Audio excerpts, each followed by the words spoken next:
and oversight committees. Did the Attorney General have any satisfactory answers for your questions, Congressman?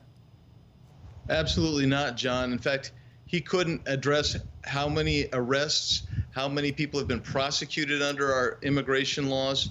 He can't tell us how many people are wandering around the country with removal orders. He couldn't answer anything pertaining to that. But somehow, John, he found the ability to personally, as he said, personally work on that memorandum to go after parents at school board meetings. It's absolutely incompetence, and it's more than that. It's a dereliction of duty, in my opinion. Okay, so why is the administration willing to completely look the other way as well over 1 million people have just kind of walked into our country? I'll give you 2 or 3 reasons. Number one, they campaigned on an open border. Number two, they said that they've indicated that they think that these folks will end up voting Democrat at some point, and that's part of why they want to give amnesty to these people, which is ultimately a path to citizenship.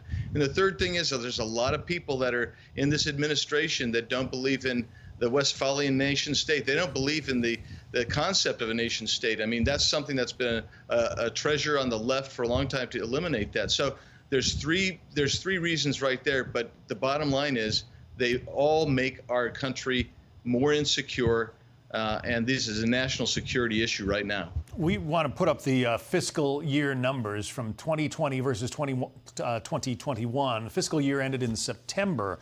458,000 apprehensions at the border last year. This year, 1,734,686. And those are just the apprehensions. There are, what, tens of thousands, hundreds of thousands more who came across the border but did not get stopped?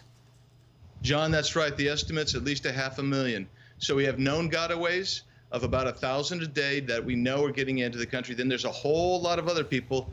We don't know how many get in. We don't know where they're going. We don't know where they're coming from. We don't know what their intentions are. And if they're not surrendering, because right now everybody's surrendering because they know they're going to be released into the country most likely. If they're not surrendering, they're bringing probably drugs, they're sex trafficking, they're human trafficking, and some people are actually on the terrorist watch list that are coming into our country. While I was there a week ago, sitting having a meeting with some Border Patrol leaders, a fellow from Syria came into the country that they apprehended. So this is a real issue. John, it's well over 2 million people have come into the country illegally this year. Where is the vice president? She's the one who's supposed to be fixing this problem, right? Well, she's supposed to be, but she's talking about climate change being the root cause.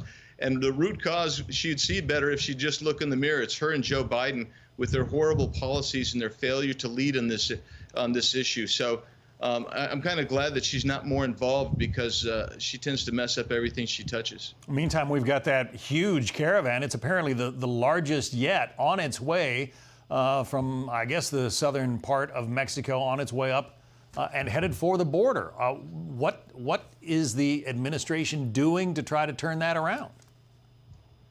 Well, as far as I know, they're just monitoring. I mean, what we need is a vigorous cooperative relationship with the Mexican government and the Northern Triangle states to actually put down speed sticks for these caravans, like we had with President Trump. When he got involved and worked with those leaders, they started helping us stop those caravans. These guys are doing nothing.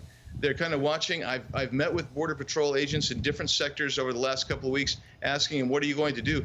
They're putting together plans, but there's virtually not enough personnel. There's not enough facilities to deal with this. And we have to have help from the Mexican government. And quite frankly, it'd be nice to get some help from our government leaders, too. Republican Congressman Andy Biggs of Arizona, thank you. Thanks, John. Hey, Sean Hannity here. Hey, click here to subscribe to Fox News YouTube page and catch our hottest interviews and most compelling analysis. You will not get it anywhere else.